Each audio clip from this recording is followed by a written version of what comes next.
और अगली बड़ी खबर दिल्ली ब्लास्ट से जुड़ी हुई है। अल फलाह यूनिवर्सिटी के नाम पर बड़े स्कैम का राजफाश हुआ है।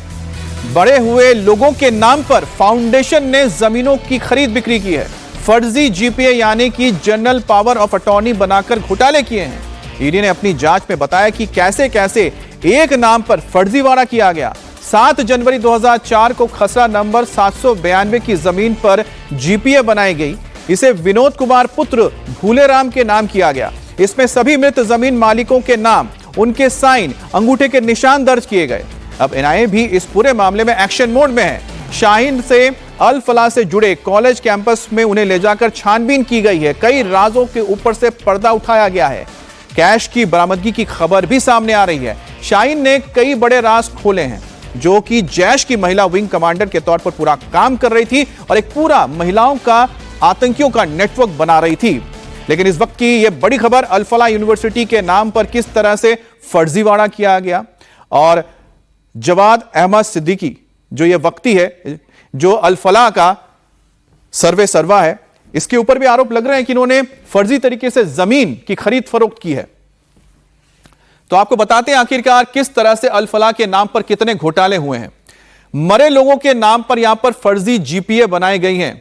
अल फलाह से जुड़े फाउंडेशन को लेकर भी कई बातें निकलकर सामने आई हैं। अब सोचिए कि नाथू, ये मदनपुर खादर के व्यक्ति हैं, इनकी मृत्यु हो जाती है और इनके नाम पर फर्जी कागज बना के जमीन अपने नाम करवाई जाती है। इसी तरह से दिल्ली की हम खबर बता रहे हैं आपको। इसके अलावा मदनपुर खादर, 2 ऐसे इलाके हैं जहां पर नाथू नाम के व्यक्ति के जरिए, यहां पर हरबंस सिंह के नाम पर भी जड़िए तेहर खंड के इलाके में भी इसी तरह से 27 अप्रैल 1991 में मौत हो गई है। अब देखिए, मौत हो गई 1991 में पे, लेकिन जो पावर ऑफ अटॉर्नी जो होती है या फिर जिसके जरिए जमीन किसी के नाम पर बेचा जा सकता है, उसको बदल दिया जाता है। यहां पर भी 12 जून 1993 को हरकेश की मौत हो गई है। ओखला इलाके की यह घटना है, जहां पर फिर से इस व्यक्ति के नाम का इस्तेमाल किया गया या फिर इसके नाम को इस्तेमाल करके इस जमीन को किसी दूसरे के नाम पे ट्रांसफर कराया गया। अब देखिए, शिवदयाल तुगलकाबाद के हैं, साल 1998 में इनकी मौत हो गई है।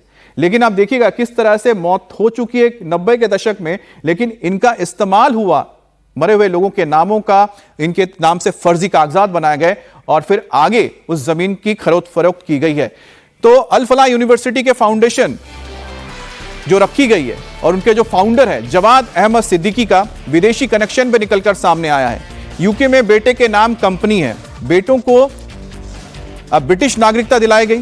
देश में यूनिवर्सिटी के अंदर धांधली का पैसा जो इकट्ठा हुआ, उसे अफाम अहमद सिद्दीकी के कंपनी में रूट करने का शक है। ईडी के ओर से बेटे की कंपनी में पैसे के इन्वेस्टमेंट की अब जांच होने जा रही है। तो कुल मिलाकर अगर देखा जाए तो इस पूरे घटना में एक बात क्लियर है,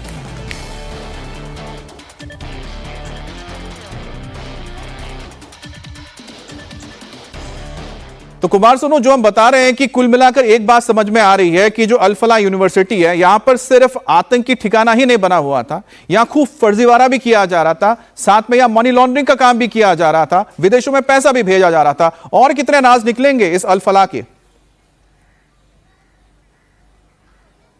देखिए, इस अल फलाह यूनिवर्सिटी के पूरे कैरेक्टर को जितना एजेंसियां खोदेंगी उतने ही जो है इसमें नए नए खुलासे होंगे। फिलहाल जो नया खुलासा वो ये हुआ है कि दिल्ली के मदनपुर खादर इलाके में खसरा नंबर, मैं आपको बता दूं, इसमें जो मदनपुर खादर का इलाका है वहां पे खसरा नंबर है 792 वाली जमीन को जो है वो तरबिया फाउंडेशन, एजुकेशन फाउंडेशन को जो है बेचा गया, उसके नाम की गई, दरअसल जीपीए की गई। लेकिन इसमें 5 लोगों की मौत, जिसमें पहली मौत जो है 1972 में हुई, उसके बाद 91 में, फिर 93 में, फिर 98 में, फिर 98 में।